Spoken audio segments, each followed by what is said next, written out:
Good evening, students. Welcome to all of you in RK classes. Students, आज हम लोग trigonometry के एक नए टॉपिक जो कि एप्लीकेशन ऑफ ट्रिग्नोमेट्री है उसको डिस्कस करेंगे। एप्लीकेशन ऑफ ट्रिग्नोमेट्री जो है बोर्ड एग्जाम के स्टूडेंट्स के लिए बहुत ही इम्पॉर्टेंट टॉपिक होता है। ये एक ऐसा टॉपिक है जो आपके हर टाइप के क्वेश्चंस को कवर करता है, चाहे वो ऑब्जेक्टिव क्वेश्चन हो या फिर 1 मार्क्स के डिस्क्रिप्टिव क्वेश्चन हो या फिर 2 मार्क्स के क्वेश्चन हो या 4 मार्क्स के या 6 मार्क्स के। मीन्स सभी तरह के क्वेश्चन यहाँ से बनते हैं। So this topic is very very important for board exam point of view. Okay, तो इसको आप लोग बहुत अच्छे से समझिएगा। इस टॉपिक में जो इसके पहले के हमने 3 एपिसोड में डिस्कशन किए हैं कि इंट्रोडक्शन टू ट्रिग्नोमेट्री, तो वो सारी चीज़ें यहाँ पर अप्लाई होंगी। ठीक है, अगर आप लोगों को कहीं भी कोई डाउट है तो वो मेरे तीनों वीडियोज आप देख लेंगे तो बेसिक कॉन्सेप्ट जो होते हैं ट्रिग्नोमेट्री के वो आपको क्लियर हो जाएंगे। क्योंकि जब तक आपको ट्रिग्नोमेट्री के बेसिक कॉन्सेप्ट क्लियर नहीं होंगे ये टॉपिक आपको समझ में नहीं आएगा। इसलिए पहले आप ट्रिग्नोमेट्री के बेसिक कॉन्सेप्ट को देखिएगा, फिर इस टॉपिक को देखेंगे तो ज़्यादा क्लियर और बहुत मतलब प्रॉब्लम सॉल्व करने में आपको आसानी होगी। ठीक है, डिस्क्रिप्शन बॉक्स में हम उसका लिंक आपको दे देंगे। एक्चुअली हाइट एंड डिस्टेंस का जो व्यवहारिक यूज है वो क्या है इसको मैं पहले बताती हूँ।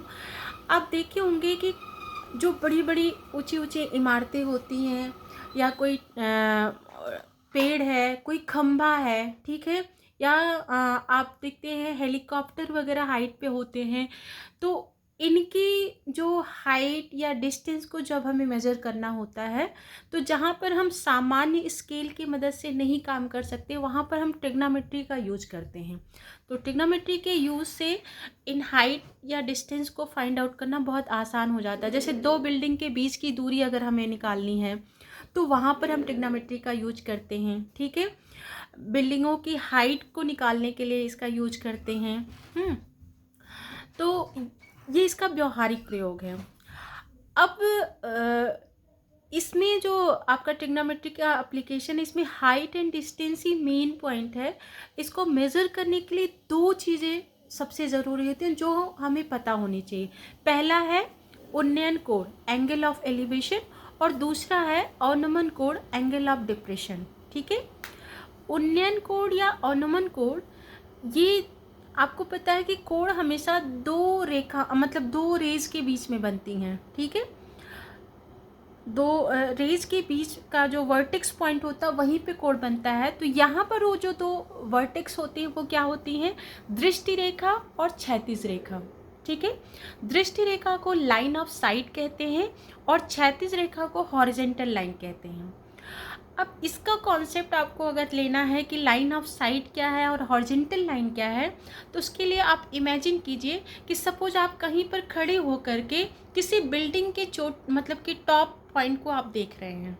ठीक है, तो जब हम कहीं से खड़े होकर के किसी बिल्डिंग के टॉप पॉइंट को देखते हैं तो हमारी आँख और बिल्डिंग के बीच की जो लाइन होती है उसी को हम क्या कहते हैं, लाइन ऑफ साइट कहते हैं।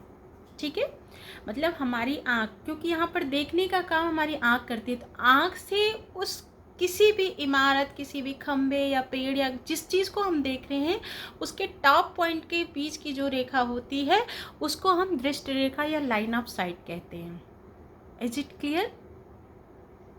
ओके, अब क्षैतिज रेखा क्या होती है, हमारी जो आँख होती है वो सीधे मतलब वहाँ से जो चलने वाली रेखा है स्ट्रेट में, वो मतलब पृथ्वी के साथ जो पैरेलल रेखा बनती है उसको हम क्या कहते हैं, हॉरिजेंटल लाइन कहते हैं।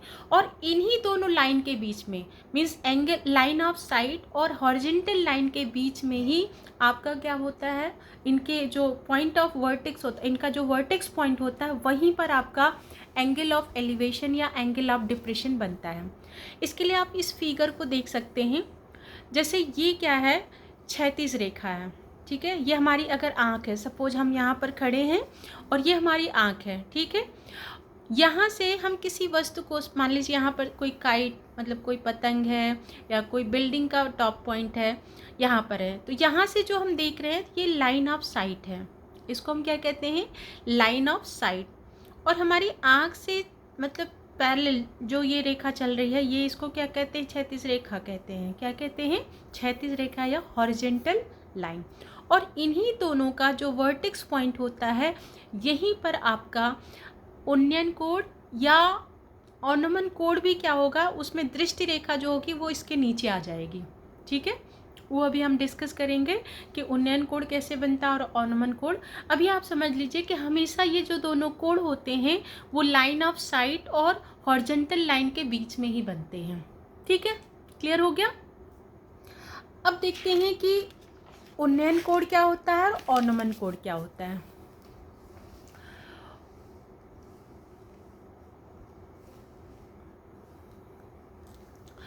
उन्नयन कोण जो है, एंगल ऑफ एलिवेशन क्या होता है कि जब कोई वस्तु प्रेक्षक की आंख से जाने वाली क्षैतिज रेखा के ऊपर होती है। मतलब कोई भी ऐसी वस्तु आप देख रहे हो जो कि आपकी आंख के ऊपर है, तो वहाँ पर क्या होगा, तो वस्तु और प्रेक्षक की आंख को मिलाने वाली रेखा उस क्षैतिज रेखा से जो कोण बनाती है उसे उस वस्तु का उन्नयन कोण या एंगल ऑफ एलिवेशन कहते हैं। मतलब हमारी आँख के ऊपर अगर कोई वस्तु है और उसे हम देख रहे हैं, तो वहाँ पर कौन सा कोण बनेगा? उन्नयन कोण बनेगा। जैसे इस फिगर को आप देखिए, यहाँ पर आप देख रहे हैं, हम सपोज यहाँ पर ओ पॉइंट पे खड़े हैं और यहाँ से हम पी पॉइंट पे किसी चीज़ को देख रहे हैं। कोई वस्तु ऐसी है जो पी पॉइंट पर है, तो आप देख रहे हैं कि पी पॉइंट जो है ओ पॉइंट के ऊपर है। ठीक है, तो यहाँ पर ओ पी क्या है? दृष्टि रेखा है, और ओ क्यू क्या है? आपका क्षैतिज रेखा है। तो यहाँ पर जो कोण बनता है इसको हम कहते हैं उन्नयन कोण या एंगल ऑफ एलिवेशन। ठीक है, क्लियर हो गया कि हमारी आँख के ऊपर अगर कोई वस्तु है और हम देख रहे हैं, तो वहाँ पर हम क्या करते हैं? कौन सा कोण बनाएंगे? हमारी आँख जो है उस वस्तु के साथ कैसे कौन सा कोण बनाएगी? उन्नयन कोण या एंगल ऑफ एलिवेशन बनाएगी। वहीं पर अगर कोई वस्तु हमारी आँख के नीचे है, कहाँ पर है? हमारी आँख के नीचे है, तो जैसे हम यहाँ पर खड़े हैं, ओ पॉइंट पे हम खड़े हैं और कोई वस्तु जो है वो वाई पॉइंट पे है, तो जो वस्तु है वो हमारी आँख के नीचे है। तो यहाँ पर, और ये हमारे ओ पॉइंट से ओ एक्स क्या है? एक क्षैतिज रेखा है। ठीक है, तो ओ से नीचे की तरफ जो कोण बनता है उसको हम क्या कहते हैं? एंगल ऑफ डिप्रेशन या ऑर्नमन कोण कहते हैं। ठीक है, जैसे हम अपने घर की छत पे खड़े हों और नीचे रखी हुई किसी वस्तु को अगर हम देख रहे हैं, तो हमारी आँख जो है उस वस्तु के साथ जो कोण बनाएगी वो कौन सा कोण होगा? ऑर्नमन कोण होगा। इज इट क्लियर कि जब कोई वस्तु प्रेक्षक की आंख से जाने वाली क्षैतिज रेखा के नीचे स्थित होती है, तो वस्तु और क्षैतिज रेखा के बीच ऑर्नमन कोण या एंगल ऑफ डिप्रेशन बनता है। ठीक है, अब उन्नयन और ऑर्नमन कोण के बीच जो मतलब कुछ इम्पॉर्टेंट पॉइंट्स हैं जिसे हमें जानना बहुत ज़रूरी होता है कि जो उन्नयन और ऑर्नमन कोण होते हैं वो हमेशा न्यून कोण होते हैं, मीन्स एक्यूट एंगल होते हैं। एक्यूट एंगल का मतलब इनका वैल्यू 0 से अधिक और 90 डिग्री से हमेशा कम होगा। ठीक है, मतलब उन्नयन और ऑर्नमन कोण हमेशा न्यून कोण ही होते हैं। दूसरा पॉइंट ये है कि यदि दर्शक एक निश्चित स्थिति से लंबवत वस्तु मतलब मीनार या कोई खंभा हो की ओर गति करता है, तो वस्तु के शीर्ष बिंदु से बने उन्नयन कोण का मान बढ़ता जाता है। मतलब इसको आप ऐसे समझिए कि जैसे हम किसी पॉइंट पर खड़े हैं और हमसे कुछ निश्चित दूरी पर कोई वस्तु रखी है या कोई खंभा है। मान लीजिए कोई खंभा है, मैं खंभे का एग्जाम्पल आपको लेके बताती हूँ। कोई एक खंभा है, तो खंभा तो स्थिर रहेगा, वो तो चलायमान होगा नहीं, लेकिन हम चलायमान हो सकते हैं। मान लीजिए हम खंभे से कुछ निश्चित दूरी पर खड़ी होकर के खंभे के टॉप को देखते हैं और उस समय हमारी आंख से उस खंभे के टॉप पे 30 डिग्री का उन्नयन कोण बन रहा है। ठीक है, अब क्या होगा कि अगर हम उस बिंदु से खंभे की तरफ चलते हैं, ठीक है, खंभे की तरफ अगर हम चलेंगे और किसी पॉइंट पे जाकर के रुक जाते हैं, तो वहाँ पर जो कोण बनेगा वो हमेशा वो 30 डिग्री वाले कोण से ज़्यादा बनेगा। वो 45 भी हो सकता है, 60 भी हो सकता है, मतलब वो हमेशा 30 डिग्री से क्या होगा, ज़्यादा होगा। इसका एग्जाम्पल आप ऐसे समझिए कि जैसे मान लीजिए पी क्यू कोई पोल या खंबा है, ठीक है। पी क्यू क्या है आपका, एक पोल या खंबा है, और हम आर पॉइंट पे खड़े हैं। कहाँ पर खड़े हैं, आर पॉइंट पे। अब पहले जब हम आर पॉइंट पे खड़े थे वहां पर हमारा एंगल ऑफ एलिवेशन क्या बन रहा था, 30 डिग्री का बन रहा था। अब हम आर पॉइंट से चल करके एस पॉइंट पे आ जा रहे हैं। तो जब एस पॉइंट पे हम आएंगे तो एस पॉइंट पे जो एंगल ऑफ एलिवेशन बनेगा, मीन्स उन्नयन कोण बनेगा, वो 60 डिग्री का बनेगा। कितना बनेगा, 60 डिग्री। मतलब हमेशा आर से इधर किसी भी पॉइंट पे आप एंगल ऑफ एलिवेशन बनाएंगे तो वो हमेशा 30 डिग्री से ज़्यादा ही बनेगा, ठीक है। और इनके बीच की दूरी क्या होगी, कम होती जाएगी। मतलब दूरी क्या होगा, कम होता जाएगा, और कोण जो होगा वो बढ़ता जाएगा। समझ में आ रही बात। मतलब जैसे जैसे किसी निश्चित बिंदु से हम खंभे की तरफ बढ़ते जाएंगे तो हमारा जो दूरी होगा वो खंभे और हमारे बीच की वो कम होती जाएगी, लेकिन जो कोण होगा वो क्या होगा, बढ़ता जाएगा, ठीक है।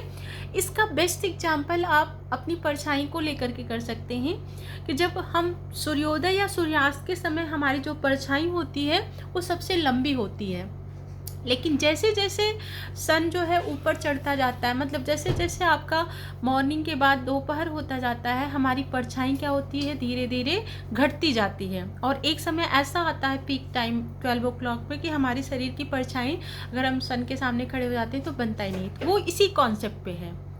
वो किस कॉन्सेप्ट पे है, इसको और बेहतर समझना है तो आप किसी खंभे को ले लीजिए जिसकी परछाई सन रेज से, मतलब सूर्य की किरण से बन रही हो, और आप देखेंगे कि जैसे जैसे सूरज जो होगा चढ़ता जाएगा तो परछाई की लंबाई, मतलब उस खंभे की लंबाई धीरे धीरे क्या होती है, घटती जाती है। ठीक है, क्लियर हो गया। तो आई थिंक यहाँ तक जो बेसिक कॉन्सेप्ट था हाइट एंड डिस्टेंस का वो मैंने आपको बता दिया कि आपके दृष्टिकोण क्या, दृष्टि रेखा क्या होती है, क्षैतिज रेखा क्या होती है, एंगल ऑफ एलिवेशन क्या होता है, एंगल ऑफ डिप्रेशन क्या होता है। ठीक है, अब आते हैं कुछ क्वेश्चंस पे। बेटा आप लोग एक चीज़ ध्यान रखिएगा कि इस टॉपिक के मतलब इस चैप्टर में जो भी क्वेश्चंस पूछे जाते हैं वो वर्ड्स प्रॉब्लम बेस्ड होते हैं। ठीक है, मतलब उसमें आपको सेंटेंस के फॉर्म में क्वेश्चन दिया होता है और उस क्वेश्चन को पढ़ करके इक्वेशन आपको खुद बनाना होता है, और उस इक्वेशन में जो भी आपके ट्रिग्नोमेट्रिक एंगल्स या रेशियोज आपने पढ़े हैं उनकी यूज़ से उस इक्वेशन को सॉल्व करके आपको height and distance find out करना होता है। ठीक है, इसलिए मैं आपको फिर से एक रिक्वेस्ट करती हूँ कि अगर आपने इसके पहले वाला टॉपिक नहीं पढ़ा है, ठीक है, या नहीं देखा है मेरा वीडियो, तो वो जो फर्स्ट सेकेंड एंड थर्ड तीनों एपिसोड हैं ट्रिग्नोमेट्री के, वो तीनों जो है इसी पर बेस्ड हैं। ठीक है, कि बेसिक कॉन्सेप्ट ऑफ ट्रिग्नोमेट्री, जहाँ पर मैंने आपको सारे बेसिक रूल्स बताए हैं, इसके बाद जो एंगल्स हैं उनके बारे में बताया है, टेबल कैसे एंगल्स को कैसे याद किया जाता है वो ट्रिक आपको बताया है। तो उसको आप बहुत अच्छे से ध्यान से एक तीनों वीडियो को जब देख लेंगे तो ये टॉपिक आपको बहुत आसान लगेगा और इसको आप बहुत ईजिली सॉल्व कर पाएंगे। ठीक है, और अगर आपको दिक्कत होगा तो मैं डिस्क्रिप्शन बॉक्स में वो लिंक दे दूँगी, आप उस पर क्लिक करके उन वीडियोज़ को प्ले कर लीजिएगा। ठीक है, तो चलिए कुछ क्वेश्चंस को देखते हैं कि कैसे हम इसके क्वेश्चंस को सॉल्व करते हैं। जैसे एक क्वेश्चन है कि भूमि के एक बिंदु से जो मीनार के पाद का मतलब होता है मीनार का जो सबसे निचला पॉइंट होता है। ठीक है, पाद बिंदु से 30 मीटर की दूरी पर है, मीनार के शिखर का उन्नयन कोण 30 डिग्री है। ठीक है, तो मीनार की ऊंचाई ज्ञात कीजिए। अब यहाँ पर कह रहा है कि भूमि के एक बिंदु से, मान लीजिए, अब इस फिगर को ध्यान लें, इसमें देखिएगा इस टॉपिक में डायग्राम बनाना बहुत इम्पॉर्टेंट होता है, क्योंकि एक नंबर तो डायग्राम का ही होता है। और ये डायग्राम बनता कैसे है, ये डायग्राम क्वेश्चन को पढ़ करके, जब आप क्वेश्चन को एक बार दो बार पढ़ेंगे तो उससे आपको समझ में आ जाएगा कि डायग्राम कैसे बनेगा। ठीक है, तो डायग्राम बनाना बिल्कुल नहीं भूलिएगा, हमेशा आप आंसर शीट के राइट साइड में डायग्राम बनाया करिए। ठीक है, और डायग्राम को बनाने के बाद हर चीज़ को आपको हाईलाइट करना होता है, ठीक है। जैसे इसमें आपको लिखना भी पड़ता है कि क्या आपका मीनार कौन है, मीनार से कितनी दूरी पे क्या, ये जो स्टेटमेंट होते हैं इसके भी मार्क्स होते हैं बोर्ड एग्जाम में, ठीक है। तो डायग्राम के अलग मार्क्स होते हैं, स्टेटमेंट के अलग मार्क्स होते हैं, फिर जब आप इक्वेशन सॉल्व करके वैल्यूज़ निकालते हैं तो उसके अलग मार्क्स होते हैं। एज यू नो कि हमेशा बोर्ड एग्जाम्स में स्टेप मार्किंग होती है, मैथ में भी स्टेप मार्किंग होती है कि आप यहाँ से यहाँ तक के स्टेप सॉल्व करेंगे तो आपको इतने मार्क्स मिलेंगे, यहाँ से यहाँ तक का आप स्टेप सॉल्व करेंगे तो इतने मार्क्स मिलेंगे। इसलिए आप किसी चीज़ को स्किप नहीं करिएगा। मैं एक एक चीज़ को लिखी हूँ कि क्वेश्चन को कैसे सॉल्व किया जाता है, ठीक है। तो जैसे यहाँ पर कह रहे हैं डायग्राम कैसे बनेगा कि भूमि के एक बिंदु से जो मीनार के पाद बिंदु से 30 मीटर की दूरी पर है।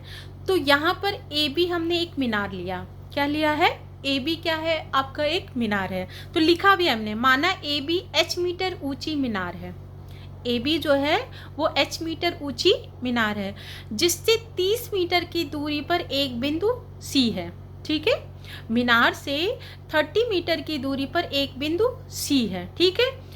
सी बिंदु से मीनार का जो उन्नयन कोण है वो कितना बन रहा है, 30 डिग्री का बन रहा है। तो आप ये जो स्टेटमेंट आ रहा है वो कहाँ से आ रहा है, वो क्वेश्चन से ही आ रहा है। आप क्वेश्चन को एक बार दो बार आराम से जब आप पढ़ेंगे तो आपको समझ में आ जाएगा कि स्टेटमेंट कैसे लिखा जाता है।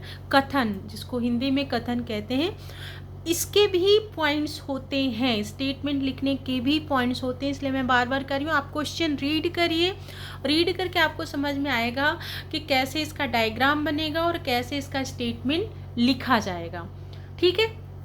तो स्टेटमेंट क्या हो गया, माना ए बी क्या है, h मीटर ऊंची एक मीनार है जिससे 30 मीटर की दूरी पर सी एक बिंदु है जिसका मीनार से उन्नयन कोण कितना है, 30 डिग्री का है, ठीक है। अब आप देख रहे हैं कि ए बी सी एक किस तरह का ट्रायंगल है, एक राइट एंगल ट्रायंगल है, कैसा है, एक समकोण त्रिभुज है। तो अब दूसरा ट्रिक क्या है कि ऐसे क्वेश्चंस को सॉल्व करने के लिए हमेशा जो रेशियो वाला पार्ट होता है, ट्रिग्नोमेट्री का जो रेशियो है कि किन दो साइड्स के बीच में हमको रेशियो निकालना है, ठीक है, वो वाला आपको पता होना ज़रूरी है। जैसे इस क्वेश्चन में आप देख रहे हैं कि हाइट हमको फाइंड आउट करना है और ये बेस जैसे मैं जब पढ़ा रही थी आपको ट्रिग्नोमेट्री के बेसिक कॉन्सेप्ट में, तो मैंने आपको बताया था कि कौन परपेंडिकुलर होगा, कौन बेस होगा, कौन हाइपोटेनस होगा, ठीक है, किसके और किसके बीच में कौन सा रेशियो बनता है। जैसे इस क्वेश्चन में फिगर जब आपने बनाया, अब यहाँ पे जैसे एंगल सी को आपने 30 डिग्री लिया, मतलब एंगल सी मीन्स 30 डिग्री के सामने वाली जो साइड होगी वो, मतलब इसके अपोजिट वाली जो साइड है वो क्या होगी, आपकी परपेंडिकुलर होगी, और इसकी जो एडजेसेंट साइड 30 मीटर है ये आपकी क्या हो जाएगी, बेस हो जाएगी, ठीक है। अब इस क्वेश्चन में आपको फाइंड आउट क्या करना है, एच। तो आपको ये पता होना चाहिए कि एच मीन्स परपेंडिकुलर और बेस में कौन सा ट्रिग्नोमेट्रिकल रेशियो बनता है, ठीक है। जैसे यहाँ तो मैंने tan 30 डिग्री लिख दिया, लेकिन आपको कैसे पता चलेगा कि यहाँ tan ही लिया जाएगा, क्यों tan लिया जाएगा, क्योंकि हमें पता क्या है, बेस पता है, और हमें फाइंड आउट क्या करना है, एच फाइंड आउट करना मीन्स परपेंडिकुलर फाइंड आउट करना है, और हमें थीटा पता है, थीटा का वैल्यू यहाँ पे 30 डिग्री है। तो ट्रिग्नोमेट्रिक रेशियोज में जैसे यहाँ पर तीन चीज़ें होती हैं, परपेंडिकुलर, बेस और थीटा। इन तीन चीज़ों में अगर आपको कोई भी दो चीज़ पता है तो आप तीसरे को फाइंड आउट कर सकते हो। जैसे हमें यहाँ थीटा पता है और बेस पता है तो हम हाइट को बहुत आसानी से निकाल सकते हैं, ठीक है। इसीलिए हम यहाँ पर tan थीटा ही लेंगे और कोई किसी को नहीं लेंगे। जैसे यहाँ पर क्या होते हैं, 6 ट्रिग्नोमेट्रिकल रेशियो हैं, या तो आप tan लीजिए या cot लीजिए, क्यों, क्योंकि कॉट भी आपका tan का रेसिप्रोकल होता है, इसलिए कॉट से भी आप सॉल्व कर सकते हैं। तो यहाँ पर केवल दो ट्रिग्नोमेट्रिक रेशियो आप ले सकते हैं, एक तो tan या कॉट, ठीक है। आप साइन क्यों नहीं ले सकते, क्योंकि यहाँ पे आपको हाइपोटेनस नहीं पता है। आप कॉस क्यों नहीं ले सकते, क्योंकि यहाँ पे आपको हाइपोटेनस नहीं पता है, ठीक है। तो इसी वजह से यहाँ पर हम tan 30 डिग्री को ही लेंगे। tan 30 degree is equal to, आपको पता है, परपेंडिकुलर अपान बेस, और यहाँ पर परपेंडिकुलर क्या है आपका ए बी है, बेस क्या है सी ए है, तो A B is equal to H and C A is equal to 30 metre. जब आप इस वैल्यू को पुट करेंगे, and as you know that tan 30 degree is equal to 1/√3, मतलब tan 30 डिग्री का वैल्यू क्या होता है, 1/√3 होता है। तो हम यहाँ पर 1/√3 पुट करेंगे। h हमें फाइंड आउट करना है, h/30। अब हम क्या करेंगे, क्रॉस मल्टीप्लाई करेंगे। तो क्रॉस मल्टीप्लाई करेंगे तो h into √3 will be equal to 30 into 1 is equal to 30, then h will be equal to 30/√3। 30/√3 को आप क्या लिख सकते हैं, 3 इंटू 10। 3 क्या है, √3 से कैंसिल हो जाएगा, तो हमें आंसर क्या मिल रहा है, 10√3 मीटर। ओके, तो टावर की हाइट कितनी आ गई आपकी, मीनार की ऊंचाई कितनी आ गई, 10√3 मीटर। तो इस तरह से यहाँ के क्वेश्चन सॉल्व करते हैं। ठीक है, आप क्वेश्चन एक बार आराम से पढ़िए, धीरे धीरे जब आपको प्रैक्टिस में आ जाएगा तो बहुत आप आसानी से फिगर बना लेंगे। स्टार्टिंग में आप क्वेश्चन को एक दो बार आप पढ़िए तो आपको समझ में आएगा कि कौन सा परपेंडिकुलर बनेगा, कौन सा बेस लिया जाएगा, मतलब किस चीज़ को कहाँ पर रखना है, फिर यहाँ स्टेटमेंट आप कैसे लिखेंगे, फिर किसके किसके बीच में आपको रिलेशन बनाना है। ठीक है, तो वो प्रैक्टिस से आ जाता है। जैसे अब दूसरा क्वेश्चन हम लोग देखते हैं, क्वेश्चन नंबर 2। क्वेश्चन नंबर 2 है, भूमि से 60 मीटर की ऊंचाई पर एक पतंग उड़ रही है। ठीक है, आप सभी मकर संक्रांति में पतंग उड़ाते हैं ना, देखिए वहाँ पर भी ट्रिग्नोमेट्री का यूज होता है। भूमि से 60 मीटर की ऊंचाई पर एक पतंग उड़ रही है। पतंग में लगी डोरी को अस्थायी रूप से भूमि के एक बिंदु से बांध दिया गया है। ठीक है, मतलब जो डोरी है उसको किसी पॉइंट पर बांध दिया गया है। भूमि के साथ डोरी का झुकाव 60 डिग्री है। कितना है, 60 डिग्री है। तो यह मानकर कि डोरी में कोई ढील नहीं है, मतलब डोरी कहीं से ढीली नहीं, मतलब स्ट्रेट है। ठीक है, तो डोरी की लंबाई ज्ञात कीजिए। हमें क्या निकालना है, डोरी की लंबाई। अब फिगर बनाते हैं। फिगर में देखिए आपकी कह रहे भूमि से 60 मीटर की ऊंचाई पर एक पतंग उड़ रही है। आपकी भूमि अगर बी पॉइंट पे आप लीजिए तो बी से 60 मीटर की ऊंचाई पे यहाँ पे पतंग उड़ रही है। ठीक है, अब जो डोरी होगी हमेशा इसके इस तरह से होगी। तो डोरी की लंबाई हमको क्या करनी, ज्ञात करनी, इसलिए डोरी की लंबाई हमने x मान लिया। अब यहाँ पे ये कह रहा है कि पतंग में लगी डोरी को अस्थायी रूप से भूमि के एक बिंदु से बांध दिया जा रहा है। मतलब मान लीजिए कि पतंग को यहाँ पे ए पॉइंट पे बांध दिया गया है। ठीक है, और ये जो डोरी है वो भूमि से कितने डिग्री का कोण बना रही है, 60 डिग्री का कोण बना रही है। ठीक है, तो फिगर बन गया आपका। यहाँ पर पतंग है, पतंग की भूमि से ऊंचाई 60 मीटर है, और ये जो डोरी है जिसको हमने x माना है ये भूमि से 60 डिग्री का कोण बना रहा है। ठीक है, तो हमें क्या निकालनी है, डोरी की लंबाई।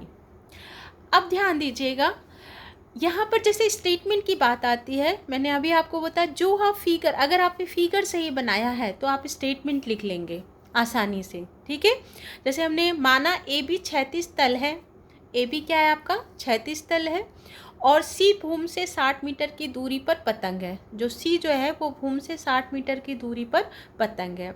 माना डोरी एसी की लंबाई कितनी है, x है। ये डोरी है आपकी एसी, इसकी लंबाई हमने x मान ली क्योंकि हमें नहीं पता, इससे हमें ज्ञात करना है। जिसको भी हमें ज्ञात करना उसको आप कोई भी वेरिएबल मान लेते हैं, x y z कुछ भी ले लेते हैं। ठीक है, अब देख रहे हैं कि आपको ए बी सी भी एक राइट एंगल ट्रायंगल बन रहा है, समकोण त्रिभुज बन रहा है।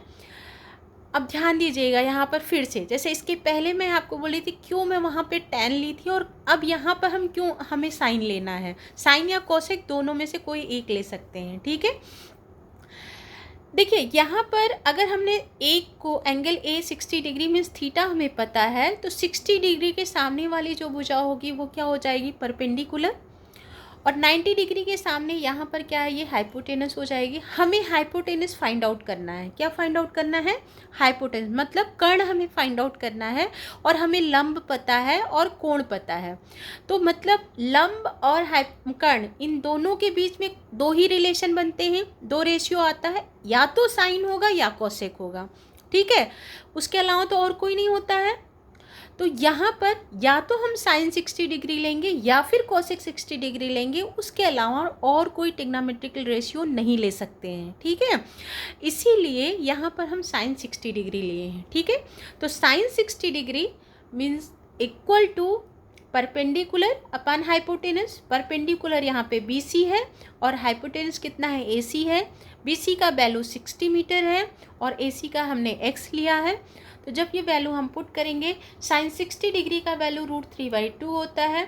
√3/2 is equal to 60/x, cross multiply करेंगे तो x into √3 x is equal to 60 into 2, then x will be equal to 60 into 2 by √3, that will be equal to 40√3।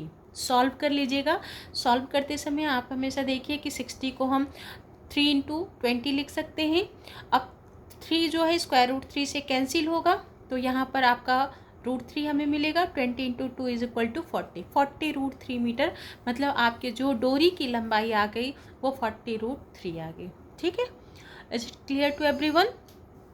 तो आप देख रहे हैं कि इसमें इम्पोर्टेंट किसका है, फिगर का और साथ में आपके स्टेटमेंट का। अगर आपने फिगर सही बनाया, ट्रिग्नोमेट्री में इस वाले पार्ट में सबसे इम्पॉर्टेंट ये है कि आपका फिगर अगर सही बन जाता है तो 50% प्रॉब्लम आपका सॉल्व हो जाता है। तो सबसे पहले आपको फिगर बनाना आना चाहिए, फिर किसके और किसके बीच में आपको रिलेशन लेना है, मतलब कौन सा आपको एंगल लेना है, मतलब 6 जो आपके बेसिक ट्रिग्नोमेट्रिकल रेशियोज हैं उसमें से कौन सा आपके क्वेश्चन के अकॉर्डिंगली सही बनेगा, ये प्रैक्टिस करना बहुत ज़रूरी है। ठीक है, तो चलिए अगला क्वेश्चन देखते हैं। अगला क्वेश्चन है, 15 मीटर ऊंचे मकान के शिखर से एक टावर के शिखर का उन्नयन कोण 30 डिग्री है। ठीक है, 15 मीटर ऊंचे मकान के शिखर से एक टावर के शिखर का उन्नयन कोण 30 डिग्री है, मतलब 30 डिग्री है। यहाँ पे दो चीज़ें हैं, मकान भी है और टावर भी है। उसी मकान के तल से उसी टावर के शिखर का उन्नयन कोण 60 डिग्री है। तो टावर की ऊंचाई तथा मकान से टावर की दूरी ज्ञात कीजिए। हमें टावर की ऊंचाई भी ज्ञात करनी है और मकान से टावर की दूरी ज्ञात करनी है। ठीक है, तो इसका फिगर देखिएगा, फिगर को फिर से बहुत ध्यान से देखिएगा आप लोग। यहाँ पर हमने AD जो है इसको मकान लिया है, AD क्या है आपका, मकान है। और यहाँ पर जो आपका 15 मीटर ऊंचे मकान के शिखर से एक टावर के शिखर का उन्नयन कोण 30 डिग्री है। मकान आपका AD हो गया, तो मकान के शिखर से टावर का उन्नयन कोण कितना बन रहा है, 30 डिग्री का। ठीक है, तो इसको हमने क्या लिया है आपका, यहाँ पे ये 30 डिग्री हो गया। उसी मकान के तल से उसी टावर के शिखर का उन्नयन कोण 60 डिग्री है। तो वहाँ पे उसी मकान के तल से, अब ये मकान का तल क्या है, D पॉइंट है, D पॉइंट से इस टावर के शिखर का उन्नयन कोण 60 डिग्री बना। ठीक है, एक बार मकान के टॉप से बन रहा है और एक बार मकान के बॉटम से बन रहा है। मकान के टॉप से जो आपका टावर का उन्नयन कोण 30 डिग्री था और मकान के बॉटम से जो है, मतलब उसके मकान के तल से जो है शिखर का उन्नयन कोण 60 डिग्री का बना। ठीक है, तो टावर की ऊंचाई तक था मकान से टावर की दूरी ज्ञात कीजिए। हमें एक तो टावर की ऊंचाई ज्ञात करनी है, दूसरे टावर से जो मकान की दूरी ज्ञात करनी है। क्लियर हो गया? तो अब स्टेटमेंट कैसे लिखेंगे, फिगर आई थिंक आप लोग को समझ में आ गया है। यहाँ पे AD क्या है आपका, मकान है। CE जो है ये पूरा का पूरा टावर है। ठीक है, अब यहाँ पर देखिएगा कि ये टावर से इसकी दूरी हमने x मीटर ली है। कितना ली है, x मीटर ली है। तो यहाँ पे AD हमने मकान ले लिया, C एक टावर ले लिया। इस टावर से मकान की दूरी हमने x मान लिया। यहाँ पर क्षैतिज रेखा C के पैरेलल ये रेखा जो जितना इसकी दूरी होगी उतनी इसकी दूरी होगी। क्यों, क्योंकि दोनों समानांतर हैं। ठीक है, अब C is equal to H हमने ले लिया, H means tower. AB is equal to X हमने ले लिया। ठीक है, तो BC कितना हो जाएगा, BC। अब आप देख रहे हैं पूरी हाइट जो है टावर की वो कितनी है, H है। और यहाँ से यहाँ तक की दूरी कितनी है, 15 क्यों है, क्योंकि मकान की ऊंचाई 15 है। तो जब मकान 15 है तो इसके पहले ये भी यहाँ भी 15 हो जाएगा। तो यहाँ से B से C की दूरी कितनी हो जाएगी, पूरे H में से हम 15 को माइनस कर देंगे तो हमारी BC की दूरी आ जाएगी। ठीक है, इसलिए BC is equal to H minus 15। H जो है पूरा टावर है और 15 जो है मकान की ऊंचाई है, तो वो इतना निकल जाएगा, तो आपका बच कितना रहा है, H माइनस 15। ठीक है, अब हम क्या करेंगे, इसलिए समकोण त्रिभुज ABC, एक बार हम समकोण त्रिभुज ABC लेंगे। क्यों हम ABC लेंगे, क्योंकि ABC में आप देख रहे हैं हमको 30 डिग्री पता है, एंगल CAB 30 डिग्री पता है। ठीक है, और दूसरा यहाँ पे H माइनस 15 हमको पता है, हमको BC के मतलब H माइनस 15 पता है। तो पहला इन दोनों के बीच में रिलेशन क्या बनेगा आपका, यहाँ पर X और BC के बीच में जो रिलेशन बन रहा है वो tan का बन रहा है, इसलिए हम tan 30 degree is equal to BC by AB लेंगे। tan 30 का वैल्यू 1/√3 होता है, BC का वैल्यू H माइनस 15 और AB का वैल्यू X। ठीक है, क्रॉस मल्टीप्लाई करेंगे तो x is equal to √3 into H minus 15, ये आपका पहला समीकरण बन जाएगा। ठीक है, इसमें ये पहला समीकरण हुआ। अब दूसरा समीकरण हम क्या करेंगे, हम यहीं पे डिस्कस कर ले रहे हैं। जैसे दूसरा जो समीकरण बनेगा वो ट्रायंगल DEC में बनेगा। क्यों, क्योंकि यहाँ पर 60 डिग्री हमें पता है। ठीक है, और ये एक राइट एंगल ट्रायंगल है, तो समकोण त्रिभुज DEC में यहाँ पर फिर से आपका tan 60 degree will be equal to CE upon DE।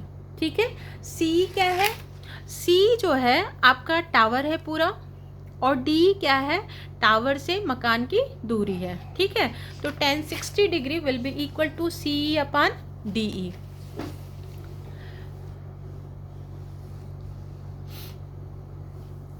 Clear हो गया, समकोण त्रिभुज CED में tan 60 degree is equal to CE upon DE।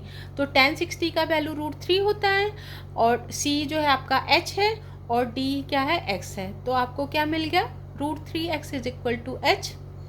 तो समीकरण फर्स्ट में x का मान रखने पर, x का मान हमको पहले ही मिला है पहले वाले इक्वेशन से, तो उस इक्वेशन से हम जब x का मान रखेंगे तो जहाँ पर x लिखा है उसकी जगह हम √3 H माइनस 15 डालेंगे, तो हमको समीकरण √3 इंटू √3 हो जाएगा।